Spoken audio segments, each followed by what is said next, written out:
Bienvenidos a un nuevo episodio de Historia Secreta. En el siglo XII, las estepas de Asia Central eran un mosaico de tribus nómadas que se mataban entre sí. Sin ciudades, sin escritura, sin un estado unificado. Para el resto del mundo, eran bárbaros del desierto que no representaban ninguna amenaza real.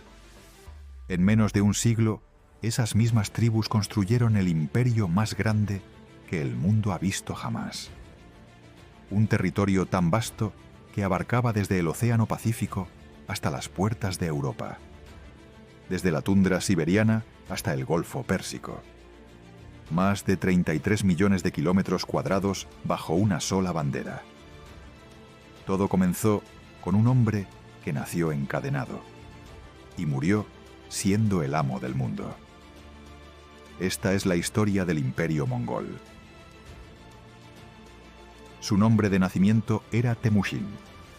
Nació hacia 1162 en una familia noble, pero arruinada. Con 9 años, su padre fue envenenado por una tribu rival. Su familia fue abandonada a su suerte en la estepa, sin comida, sin protección, sin aliados. Temujin sobrevivió, y ese sufrimiento lo forjó. Durante décadas construyó alianzas, ganó batallas, absorbió tribus enteras.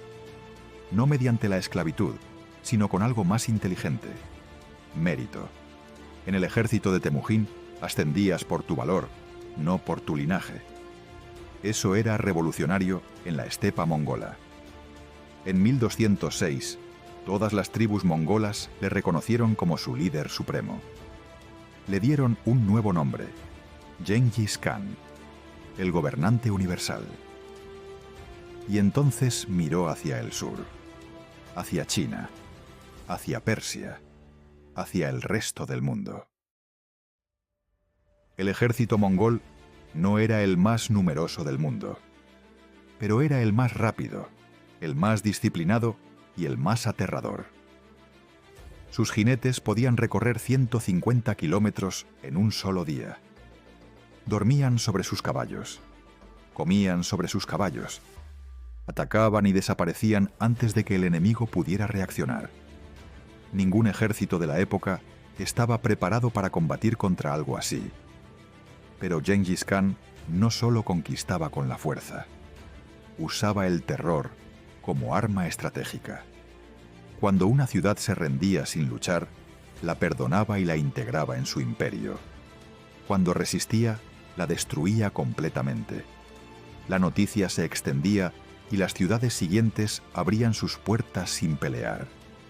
En 2 décadas, los mongoles conquistaron el norte de China, Persia, Afganistán, partes de la India y llegaron hasta el Cáucaso. Cada campaña era más rápida que la anterior. Genghis Khan murió en 1227. Pero el imperio no se detuvo. Sus hijos y nietos continuaron la expansión y llegaron más lejos de lo que nadie había imaginado. En 1258 ocurrió uno de los momentos más devastadores de la historia. Los mongoles tomaron Bagdad, la ciudad más culta del mundo islámico, la capital del califato abasí, el centro del conocimiento, la ciencia y la filosofía de su época. La destruyeron completamente. Quemaron su biblioteca, masacraron a su población. El río Tigris, según las crónicas de la época, se tiñó de rojo con la sangre de los muertos y de negro con la tinta de los libros destruidos. Pero los mongoles también supieron gobernar. Bajo Kublai Khan, nieto de Genghis, el imperio alcanzó su máxima sofisticación. Kublai conquistó China y fundó la dinastía Yuan. Estableció rutas comerciales que conectaban Europa con Asia. Fue en su corte donde un joven veneciano llamado Marco Polo pasó 17 años de su vida. El imperio mongol no era solo destrucción, era también la red comercial más grande que el mundo había conocido. Pero gobernar un territorio de 33 millones de kilómetros cuadrados era imposible desde un solo centro. El imperio se dividió en 4 grandes kanatos: la China de Kublai, la Persia de los Iljánidas, el Kanato de Chagatai en Asia Central y la Horda de Oro en las estepas rusas. Cada uno gobernado por un descendiente de Genghis Khan. Cada uno con sus propias guerras, sus propias alianzas, sus propias ambiciones. Los mongoles, que habían conquistado el mundo siendo nómadas, no sabían cómo administrar imperios sedentarios. Se asimilaron a las culturas que habían conquistado. Los de Persia se convirtieron al Islam. Los de China adoptaron las costumbres chinas. La identidad mongola se diluyó en sus propias conquistas. En 1368, la dinastía Yuan fue expulsada de China. En 1502, la Horda de Oro se disolvió. El imperio más grande de la historia había desaparecido sin una batalla definitiva, sin un momento concreto de derrota. Se desintegró desde dentro. El imperio mongol duró menos de 200 años, pero su impacto en la historia del mundo es incalculable. Conectó por primera vez Europa y Asia mediante rutas comerciales estables.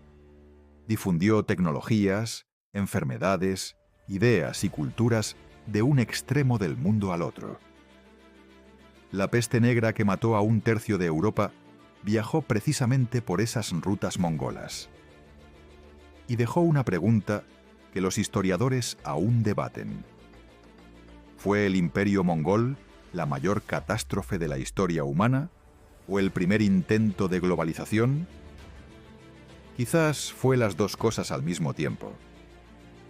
Si este video te ha gustado, suscríbete. Hay mucha más historia esperándote.